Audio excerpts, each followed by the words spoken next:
called out by children in our country, really raise their voices after another tragedy in our country.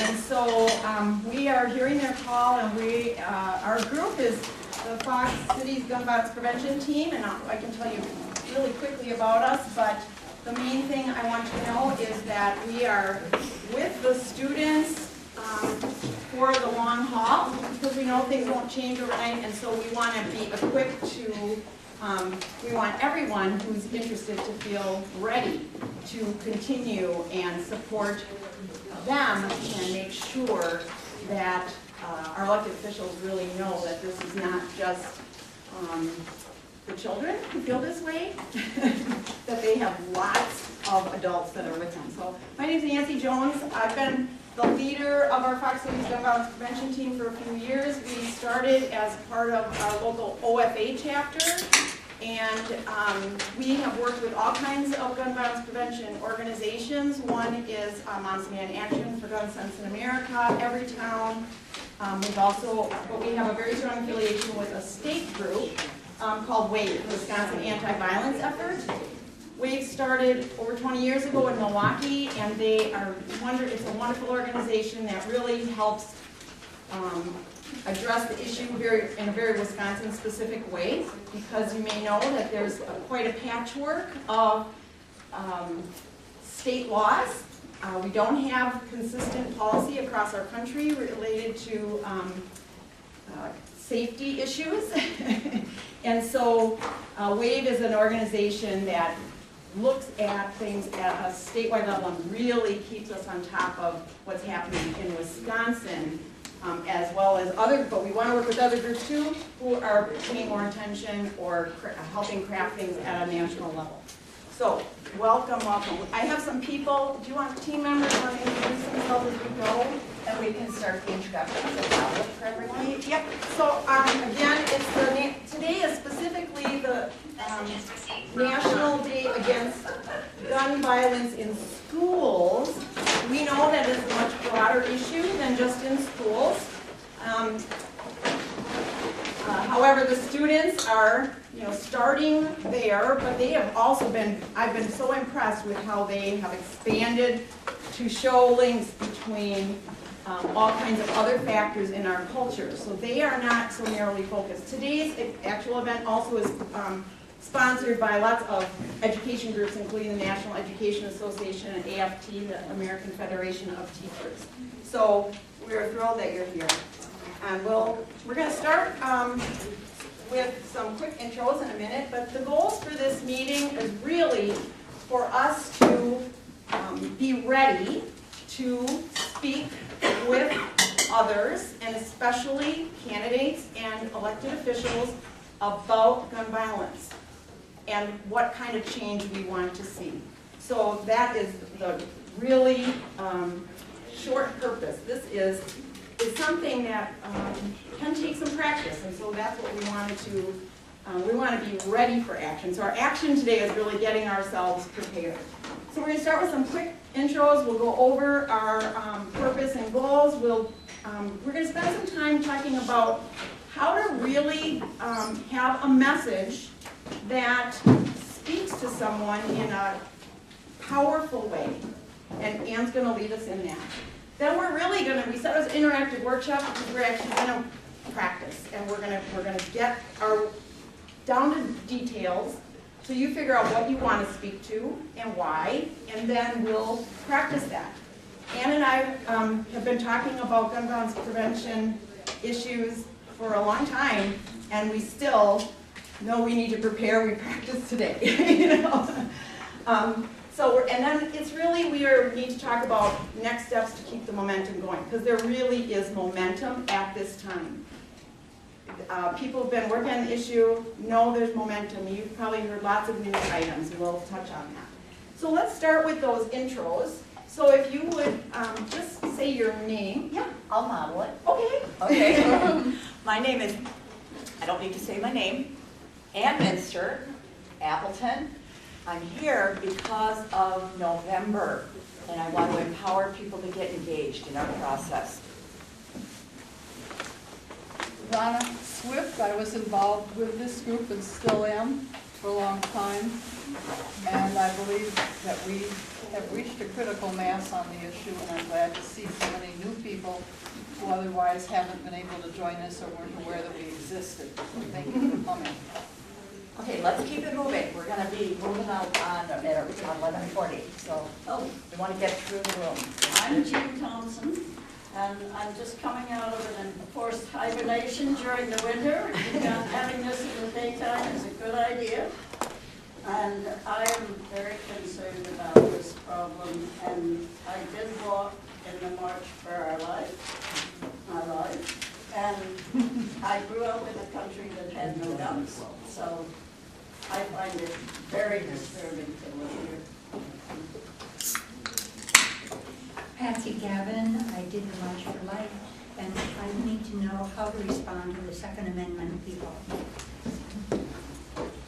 Karen Clark, from Appleton, and, well, nothing could be more wrong than what's going on. That's mine here. Sharon Erickson, Appleton, much like Patsy, I just need to know how to respond to those. I'm Dave Erickson, and I was shamed by my granddaughter. She went to Washington DC, and I haven't done much of anything. All right. So I'm inspired. Chris Clothier, and I'm here because I want a safer world for my grandkids. Penny Robinson, I'm here because I care deeply about gun violence and gun safety, and for the first time, I'm hopeful. Kathy Gribble from Appleton. I'm very concerned how to speak to the Second Amendment, also the gun culture people that fear that somehow their hunting guns are going to be taken away.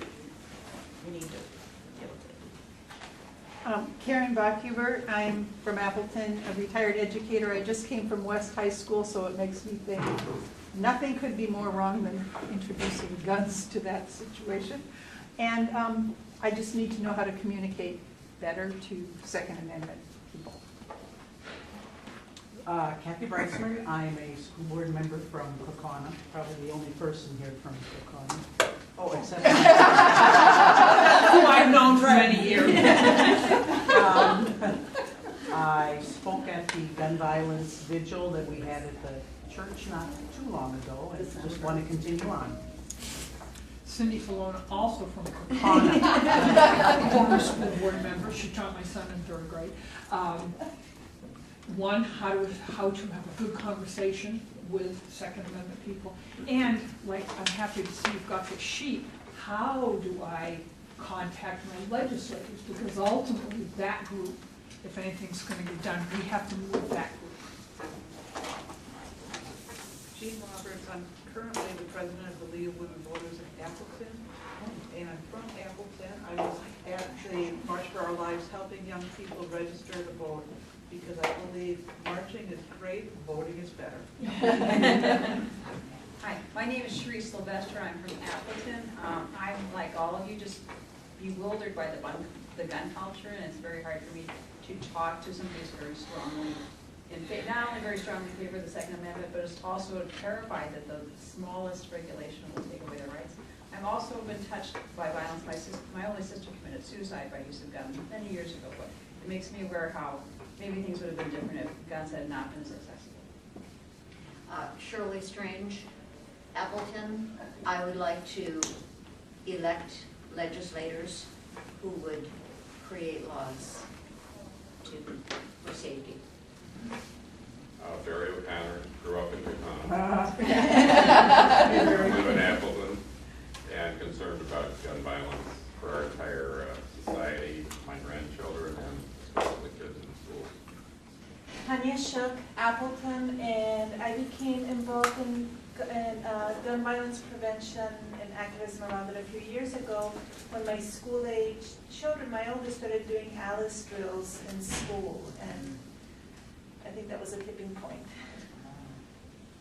Sharon Bowen, voting is key. I'm so excited youth are getting involved and hopefully register and vote.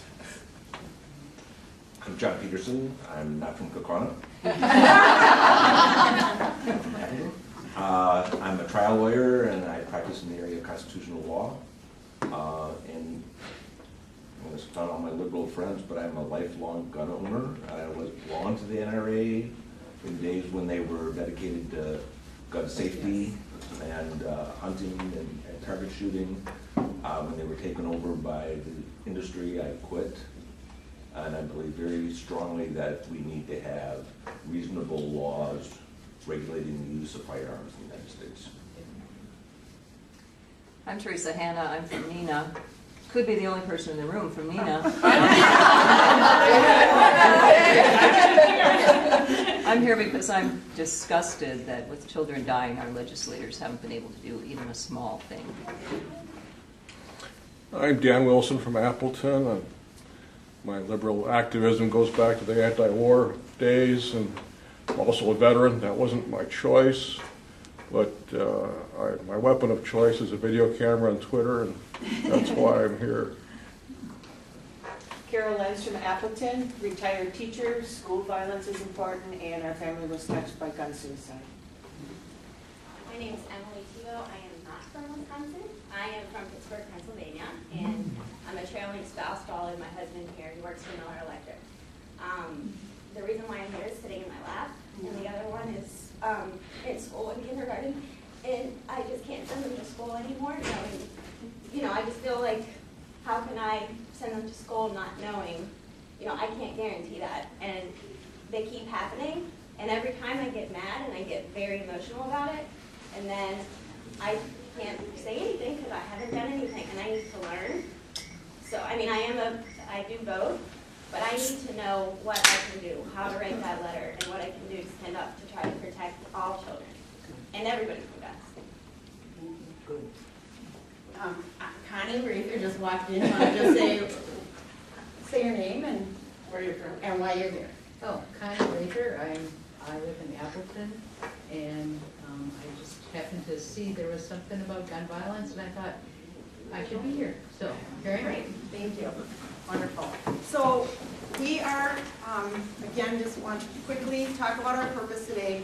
The main purpose is to keep that momentum. Okay, and so I want to talk a little bit about, sometimes this, if you're working on a big issue that's complex and doesn't have one simple answer or solution, you can get, sometimes people feel a little overwhelmed or they might not feel as hopeful, and like Penny said, she is seeing signs of hope. So let's think about a couple of those so we know that our work we're going to do together today will make a difference. So some signs that things are changing, that are happening. You see that there's some businesses shifting what they're doing. Dick's Sporting Goods decided not to sell certain kinds of weapons, but they announced a couple days ago they're not even returning the stock, they're destroying it. There's some other businesses that have pulled away from offering NRA discounts. There are all kinds of school districts in our area that passed resolutions, and people in the room here that made it happen at a local level in stating very clearly opposition to a bill that was introduced in Wisconsin last year to allow permitless carry and guns on school grounds. And a few people in the room, Kathy and Cindy and Tanya, and raise your hands if you were involved in that. But Appleton and Kaukauna, both their school districts passed that resolution, along with this, the Association of School Boards, Wisconsin Association of School Boards. So there are things moving. The student voices are obviously brought out. 1,400 people I heard is the estimate for the march in Appleton. Hundreds more came out in Green Bay. So just in our congressional district, there was probably several thousand people that came out at one particular time to address it. This is a change. I heard from people who were at a Moms Demand Action Lobby Day that they felt there was a change in some of our state legislators. They weren't feeling like they could take quite so hard a line, that they had to at least be listening and considering some of the proposals. So these are really, like Penny said, hopeful signs. really, we want to make gun violence prevention an election issue. It has, a few years ago, we were working on a campaign called Gun Sense Voter, and we were delivering a survey to candidates saying, what's your position? And the sense was, oh, this, should we be asking people who might vote our way to even say that ahead of time, because it may not help them get elected. But that is something that's changing. And there's really clear evidence that the vast majority of people want to see changes. People want to feel safe. So making an election issue, you have to show candidates and show elected officials that we expect this to be addressed. So WAVE is a nonpartisan group, but issue advocacy is just absolutely important to do and appropriate to do. So the other thing is, this is it's hard for me to talk about, is we need to sustain the issue. We tend to have a pattern in our country, there's a mass shooting, there's all kinds of attention, and then it drops off. And then and we wait to pay the price of lost lives when we don't sustain the effort. And so what we need to do is, we have to sustain it so we don't have to regain it by losing more children or loved ones. And we'll talk about ways we can do that. But it's time and we have to.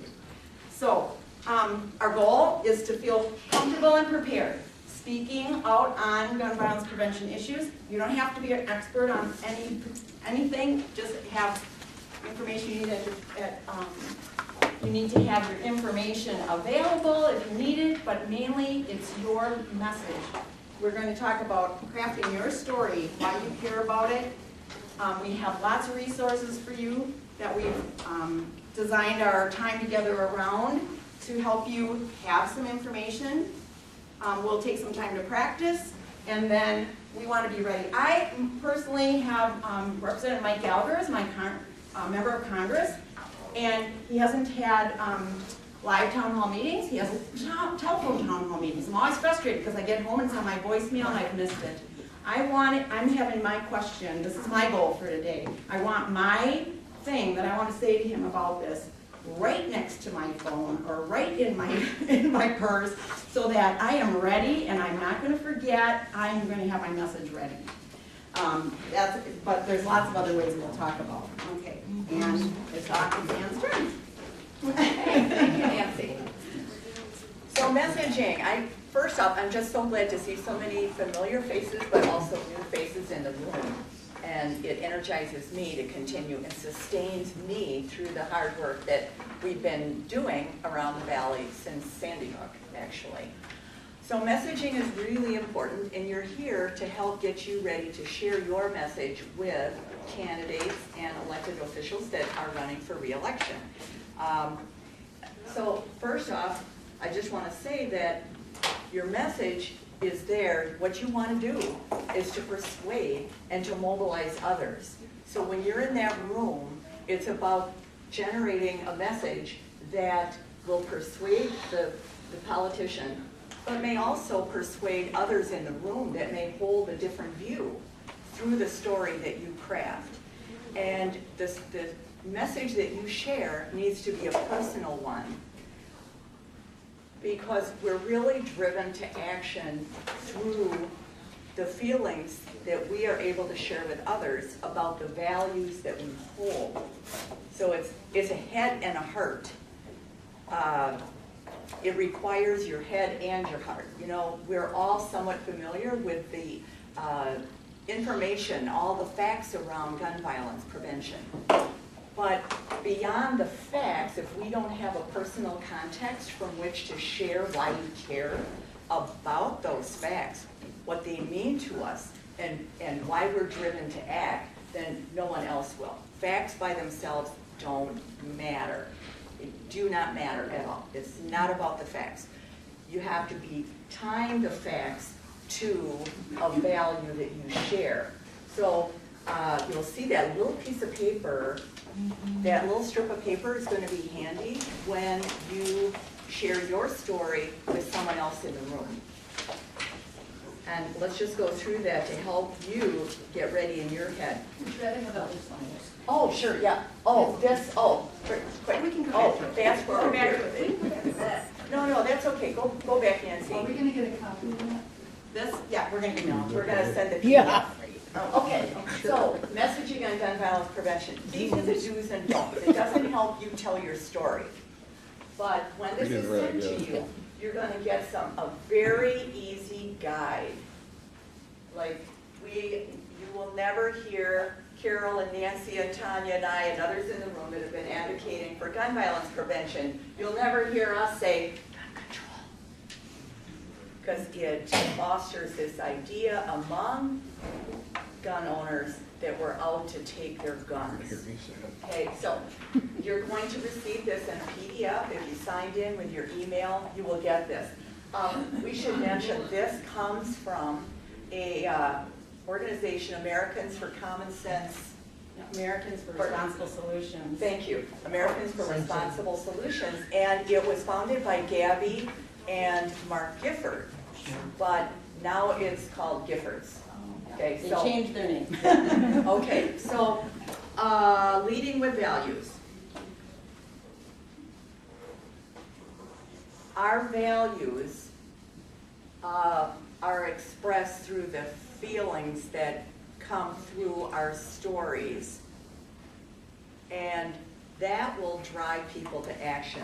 And hopefully the values that we have are shared by others. So when we share a story that involves something that has happened personally to us, that provides the context from which they'll understand the value and then be ready to listen to what we have to say. And then you're ready, once you share the value, to state the problem from a personal context, right? We all lead very complex lives. We've had a lot of things happen to us in our lives. And there are things that have happened to us that make this issue important enough to be here today. There's a personal connection. I heard it with, Sharice's sister, right? And Tanya and her children going through Alice drills, and people you speak with about the Second Amendment. We all have stories to share. So we need to bring that personal context into our messaging. And then from there, from that specific need, like school safety or suicide, we can speak then with some authority about a potential policy solution that we want our politicians, our elected officials to say, to be persuaded to support. Because gun violence is preventable. And we know many of the solutions that would help create safer communities and reduce gun violence. So you're going to share then the problem and then what will help. That's the policy solution. And then finally making that ask of the person. Will you support it? Now this is very specifically, not will you support gun violence prevention measures, but will you support reinstating the 48-hour waiting period, blah, blah, blah. Specific ask. Here's why it's important. When I go to a town hall, oftentimes I'll hear people speaking out on issues that are they're dear to their heart, important issues. And then they'll say, well, what are you going to do about it? Just generally speaking, right? We're kind of in the habit of seeking the answers from our legislators. But we understand, we already have a good deal of understanding about what types of legislation would be helpful. And I'm tired of hearing legislators tell me, oh, we don't really understand the problem. We don't really understand what the causes are of gun violence. Oh, well, it's a complex problem. We know that. We know there is no silver bullet. But we do have evidence, and we're going to be sharing information with you, a voter guide from Wisconsin Anti-Violence Effort that will provide you with evidence-based policy. So you can be certain when you make that specific ask of a candidate that you're asking for something that works. Okay?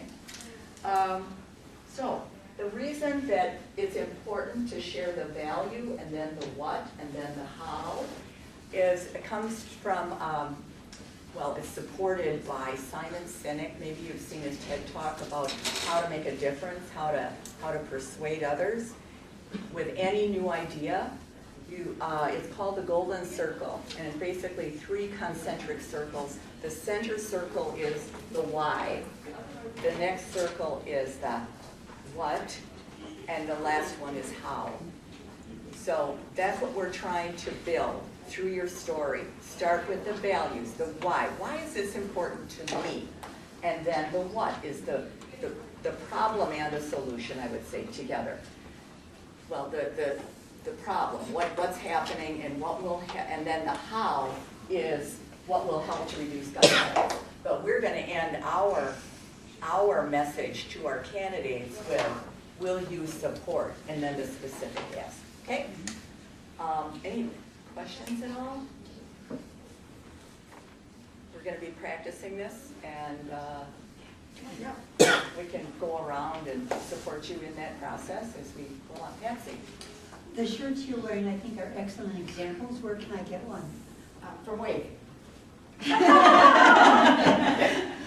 I think they still have them. They were for the march, but I have a couple of them. Carol? I just wanted to make a comment. A lot of people mention the Second Amendment. One thing, when I hear somebody say, you know, kind of defend their gun stance by saying they're a supporter of the Second Amendment, I always say, I'm a supporter of the Second Amendment too. Because we are. We just want it to be followed. And everything out there now is not constitutional according to the Second Amendment. Great. Yeah. Thank you, Carol, because Carol is really great on messaging too. You could be giving this little talk on messaging. And you know, with that, I think I find it very hard not to follow the comment of, well, I believe in the Second Amendment too, but, right? And you say but, and that negates what you just said. So I think it's really important to work on using the word and. We can have their Second Amendment and reduce gun violence. Okay? And one of the other just framing pieces that, as you're thinking today, is we always want to be approaching this as a health and safety issue. It's really a public health crisis issue, and so that is a helpful thing. So we're just going to. So are you going to ask? Are you going to be the legislator I'm talking to? Oh. Okay. So, just so when we, you just said it's a public health issue, and I think it needs to be stressed that it's not just a physical health issue, it's a mental. This mom back here, look what she goes through. Right. Exactly. You know, it's a mental health issue. You send your kids to school. Maybe very quick on the mental health. I had a son who was a sophomore in college, and within an 8-week period, had 2 friends commit suicide with a gun. And he was so upset by that I didn't think he was going to go through his finals at the end of the year. It was so mental anguish. Yes. So we're going to ask you to pick one aspect. In a few minutes, we'll ask you to pick one aspect of the gun violence prevention effort to kind of focus on today for a short message and practice in. So I'm going to talk about that because the gun violence or gun death, suicide is the thing that. So well, we'll hear that in your model. So right, don't okay. reveal. Okay. Okay. So this is my representative, and thanks for your time. Thanks for your time today. I appreciate the. Here, we'll put you in the hot seat. I appreciate the time that you've, been willing to spend with us today, and I need to tell you about. I just am seeing so much loss in our. Come closer. There's so much loss that our communities are suffering because of gun violence, and this is the stories that we're almost expecting people to, they suffer this loss, and we expect them to go and advocate for change and put all this responsibility on them. And it is like such a painful place for them to go.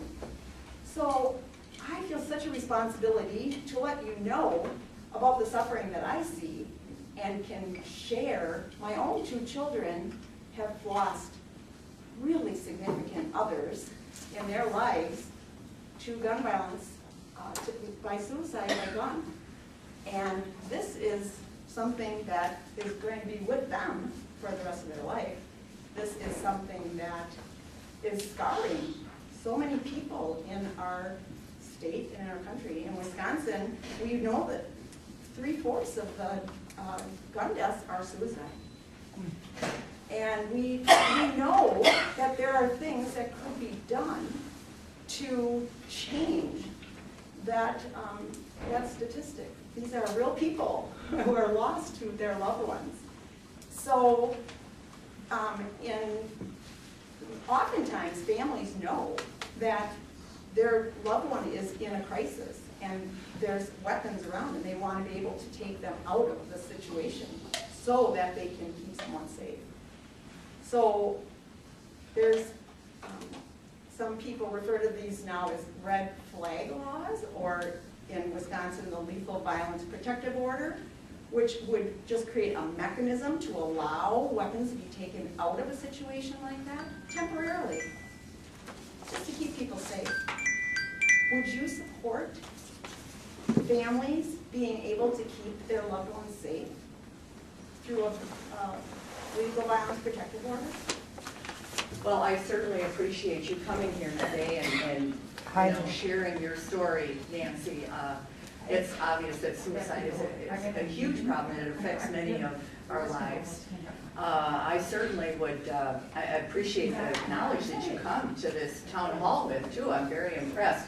I would need to take a look at that and really study the issue more, but there's several states that have enacted this and they have results, and it's something that has been introduced in Wisconsin, and yes, I would hope that that would be high on your list to protect our citizens, especially people when they're in a crisis, and those families, because these are preventable deaths. Well, I'd be very interested in talking with you after the town hall. I'll have a few minutes and maybe you can share a resource with me. Great. Well, thank you. Yeah, that was all very nice. And I wish it would be that easy talking to a legislator or somebody else. So can you do one that's not nice? I mean, where the person is not saying what you want to hear. I can tell you about one. I'm We just didn't saying, practice that, you know. but I can tell you. Okay, I didn't think this was my favorite saying from the students who had, enough, not one more, but then they also had we call BS, and I didn't think that was my favorite. But I was in a situation with several people. We went to a WAVE lobby day last year, and we have had personal in-person visits with one of our area legislators and presented all kinds of evidence to that person about the effectiveness of background checks when they are repealed and when they are enacted, and the difference it makes in homicide rates. And after years of that, he claimed that he didn't know about background checks. That is like, call him on it. It's like, no. It's unacceptable. We have sat with you at Mary's Place on Richmond Street at least 2 times, right? And it's an election issue, for sure. I think it's an election issue. Yeah. He sort of said, well, I don't know how those work. Yeah, and we're like, well, We do it in schools. but mostly I have to say, we've met with our local legislators and we have always respectful dialogue. Good. So we have 1 minute, so we want to try one more? Yeah. Okay. Dan's gonna. Do you want to sit? Yeah, I'll sit then. Okay. Again, this is not easy to do, right? So we have to be easy on each other when we listen to each other's stories, because it takes practice and time to tell what you want to say in a short period of time, because you don't have a long time to talk to these people. Yes. again, thank you so much for offering us this chance to talk with you today in advance of the election. It's important for people to hear how, what you feel about different issues and what your stand will be. So I come today with a very serious concern about our communities, that people are sensing some fear in our community around the issue of gun violence. And I don't think that it should be that way, right? I mean, I want to live in a safe community, and everyone that I know also shares that value of living in a safe community. So we need to do something about gun violence, and we actually do know how to reduce gun violence. You might wonder, well, why is this so important to me? I have 2 adult sons, and it used to be that when I was in college, I never gave a thought to facing an active shooter situation. But both of my sons have been in that position where I sense that fear for them. Whether they're in a concert at a 2-door outdoor music festival, right? Or attending a theater performance. There is that possibility. So I really want to find out from you if you support background checks on all gun purchases, because that alone, if we could close some loopholes, that would reduce gun violence. Gun homicide rates have decreased in Connecticut by 23% since they enacted a background check system for every gun purchase. But in Missouri, where they took away that requirement, gun homicides increased by 40%. So we know they work. So if you're elected, will you work to enact legislation here in Wisconsin to have a background check for every gun purchase? Do you want me to do it the way it's, Yeah. okay. So but if someone's intention getting a gun, the criminals get a gun anyway.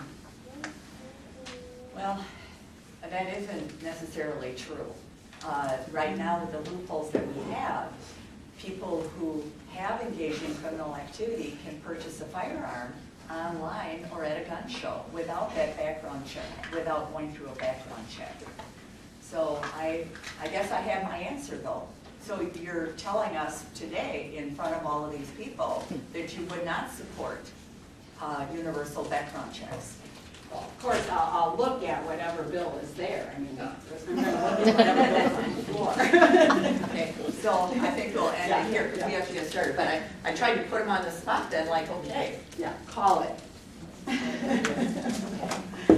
Well, it's no time for debate when you say, right. well, criminals, well, there's no time for debate then. No. Just, and you've got your answer. There's actually great, there's like millions of people whose gun purchases have been stopped by the background check system. Yeah. So, we just want a quick, I have one question, Nancy. So, will you support? So what Nancy, we're going to be using, I have a question. I seem to remember once that one of our legislators said that if we push them on something and they're really not familiar with it, and we push them too hard, it makes it very difficult for them because they're not sure if they can really support it because they don't know what's going to be attached to it and all that stuff. So I think it was Penny. I mean, it was a good legislator as opposed to a bad legislator. You know what I mean? It was somebody who generally is on the same side as probably most of us would be. So I guess I'm kind of wondering, you have to be careful about that too.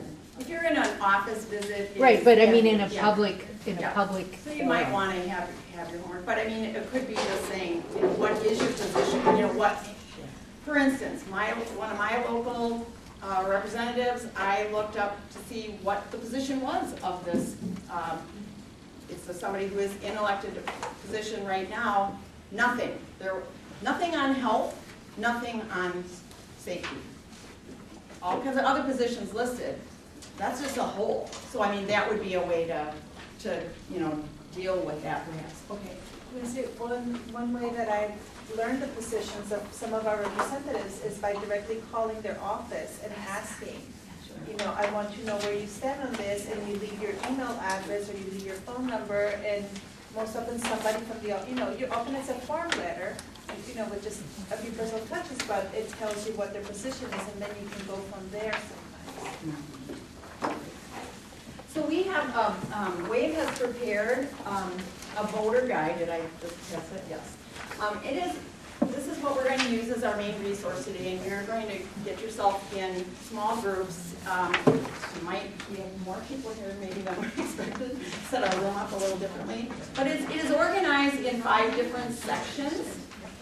So we are going to encourage you to choose one area, and we'll tell you how they're grouped in a minute, of that guide. We'll give you a couple minutes when we get there.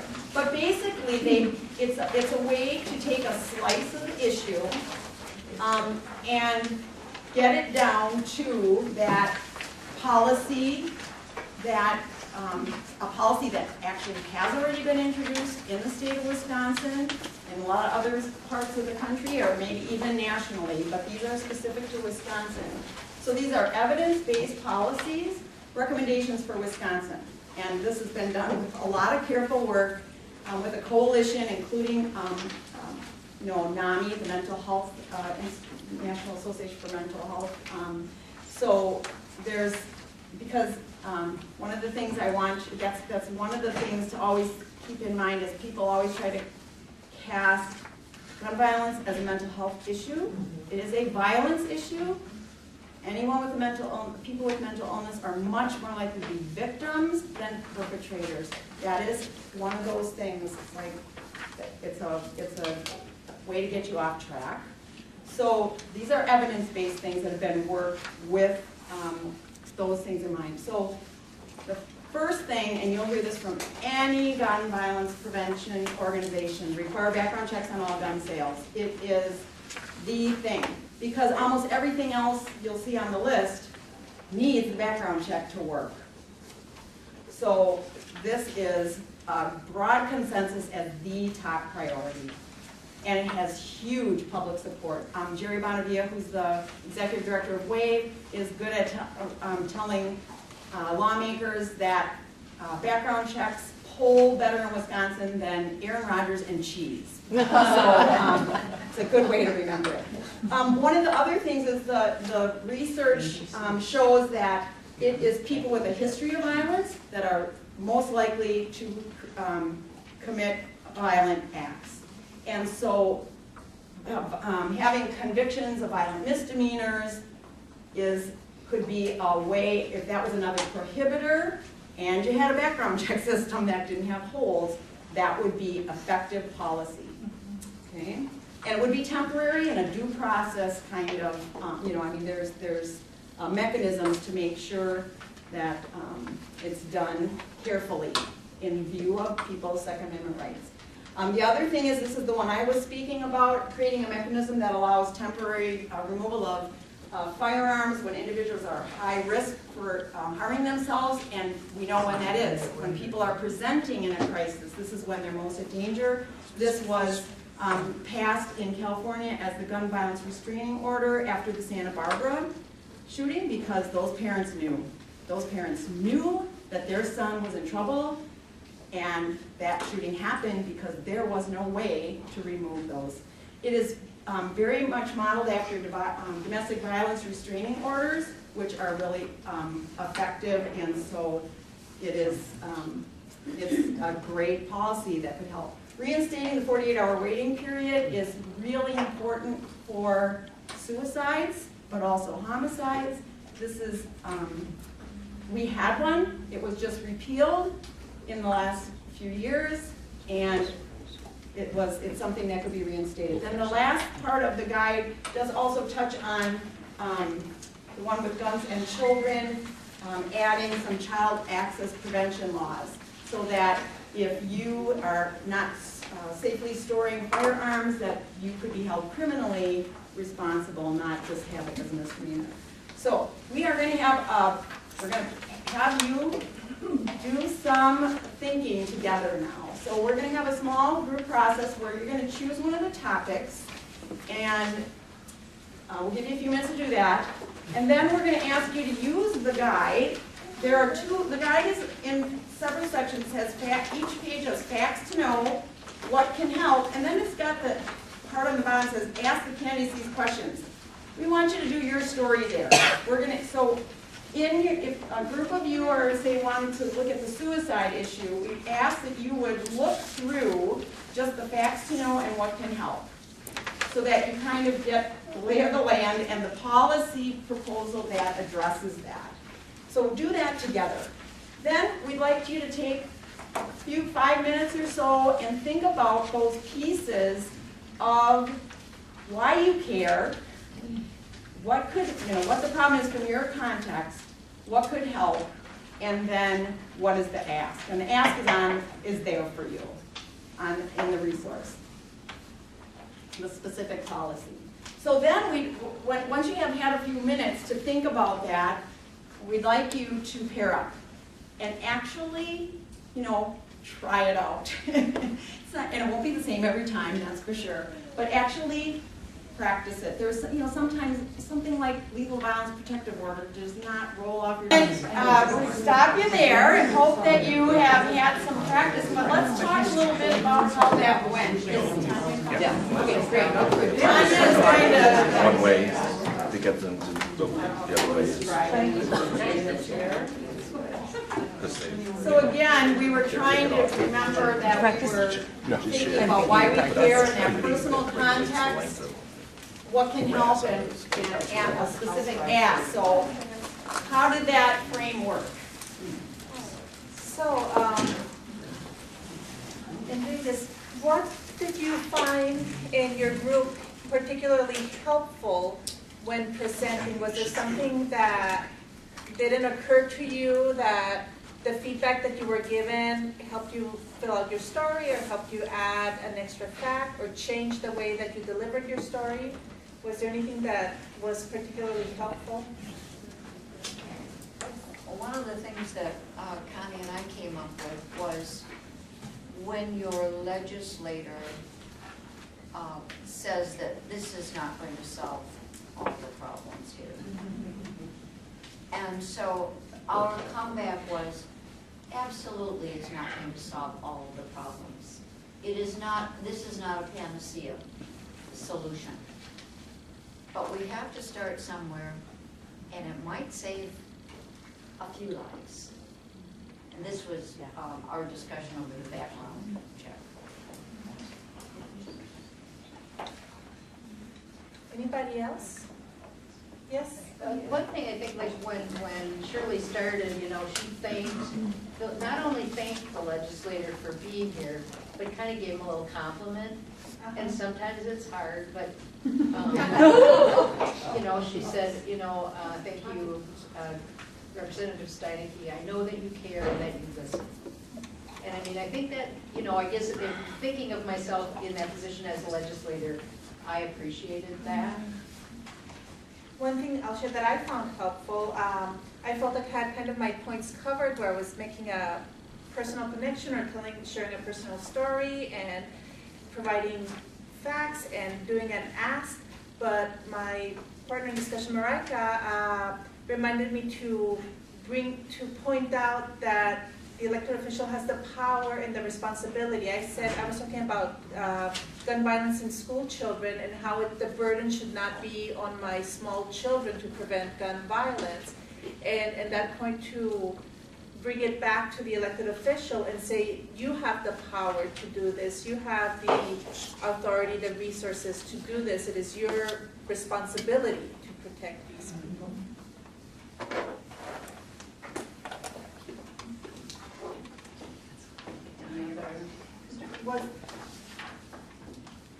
Any other? One of the things, we had 3 people, so one of the things was to not only thank the legislator, but to thank everybody else who was in the room, as a way to remind the legislator there are a lot of people here listening to you, but in a way that's not making him defensive, but making it clear that there's lots of people here. That's a very good point.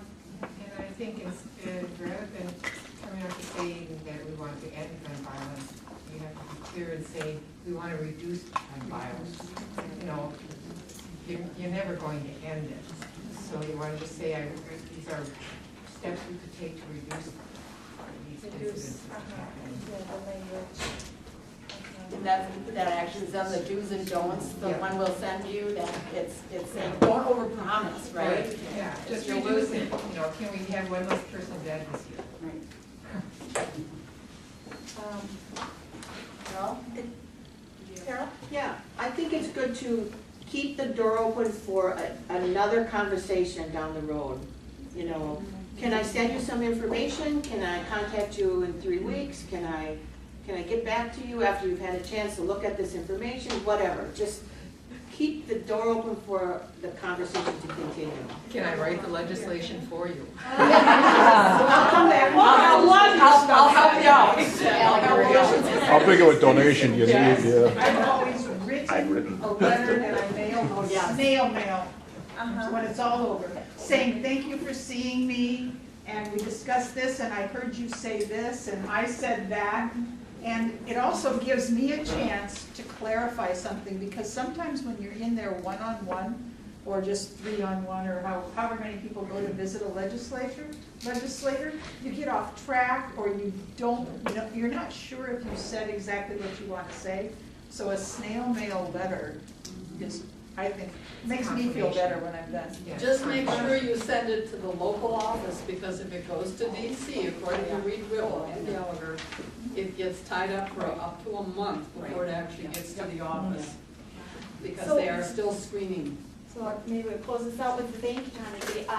One of the things that I want to remind you of is that if we all have a context for how gun violence is affecting us, our legislators do too. They have little children in school. We know, for instance, one of our local legislators knew the family from the Trestle Trail shooting. His wife had the children in Sunday school. It is personal. There is an ability to listen. This is not, even if you're kind of taking a hardline stance, just remember that there's the anxiety, the violence of our culture is affecting everyone, and so sometimes your conversation helps them stop and pause and think, oh, right, this is a factor that's really affecting me also. Marika. I'm going to say one thing really quickly, because people are going to go home with this handout.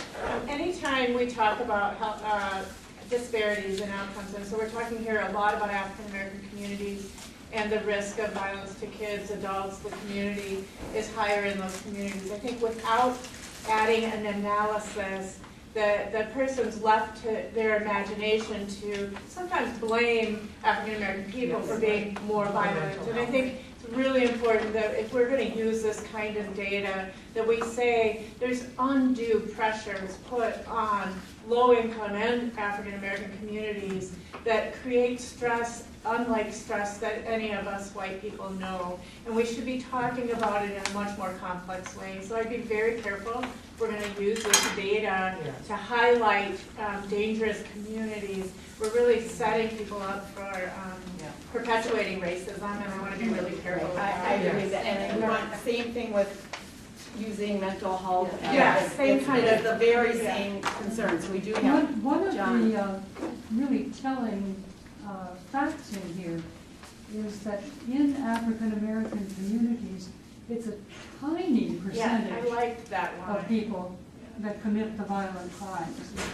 If there, I read through the whole piece, but I am on the way board if you have suggestions of better language on that. Anytime you list disparities by race, you really have to do some explanation, or else people will fill in the blank themselves. Okay. So if Marika, if there's specific things you'd like me to take back to the author, I will do that. I'd be happy to. Okay. So it looks like I have my, one of them didn't get an animation. We want to talk about next steps, and I want you to think about, when we talk about next steps, I want you to think about, this are not just a list of possibilities. I want you to think about, this is what's needed to keep the momentum going. Because I think we think of it as just as, well, we could do this or we could do that, but the momentum right now, the students have it going, the children are having to ask the grown-ups to keep, to make a safer community for them. I think that we need to start seeing this as like necessary, not just possible next steps, but necessary next steps. So, candidate forums, there's going to be tons of, we keep talking about this because we're in an election year. It's a hard time, a day of action. We normally would be writing letters or making calls or something, but our legislature's out of session. So this is the action for an election year. Writing a letter to the editor, someone left early, she told me she doesn't like public speaking. You don't have to speak, you can write. You can write a letter to the editor, write letters. We can write or call those members of Congress or Wisconsin legislators. Right now, there's no specific bills, but you can still express a concern. So that's why we're talking mostly about candidates today. So I personally want to have my things ready for when Representative Gallagher calls with his town hall meeting, because it's always a dinner time, you have something on the stove, and I'm just gonna be ready. So other next steps, there is a national day that was also started by high school students when they lost their friend to gun violence in the Chicago area. And her favorite color was orange, and they adopted orange. That's why orange has become the kind of gun violence prevention color, because it's like when you go hunting, you put on that vest, see me, don't shoot, is the symbolism of the orange. And so this is co-sponsored by every group in the country, really, that's working on gun violence prevention. So locally, Sandy Rody's back there. She's leading, one of the leaders of a Moms Demand Action chapter in our area, and our gun violence prevention team will be working together.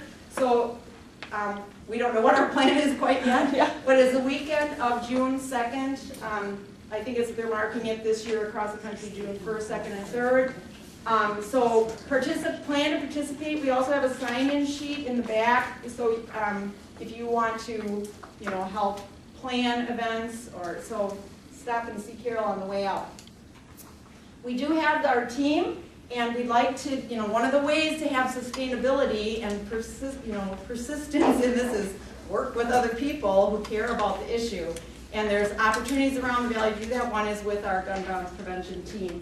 And we, like I said, we're most strongly associated with WAVE. We are going to have our next meeting May 2nd at 6:30, and so we can, if you're on, I think I have a sign up there if you wanted to get team meeting notices rather than just event notices, you can sign up there. So there's lots of opportunities to participate on this issue. So, and you're here because you care, so where do you meet? Where? We have not chosen a meeting, but probably it'll be here. I have not booked a room yet. This is one of the ways to stay informed, especially, is to sign up for action alerts, and you'll get it right in your inbox, and there's usually kind of an automatic thing that you can send in. And if you look at alerts like that, it helps you learn more of the message you want to send.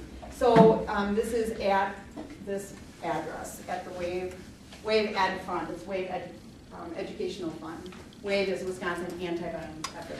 So we really thank you for coming and for taking enough interest to start crafting a message that will help, move this and keep it moving. The student, if we don't want it to be children having to beg for their safety in our, this is, it's our responsibility to be with them, but also to let them be children. And I can't say more. That does it to me. We need them to be able to be children.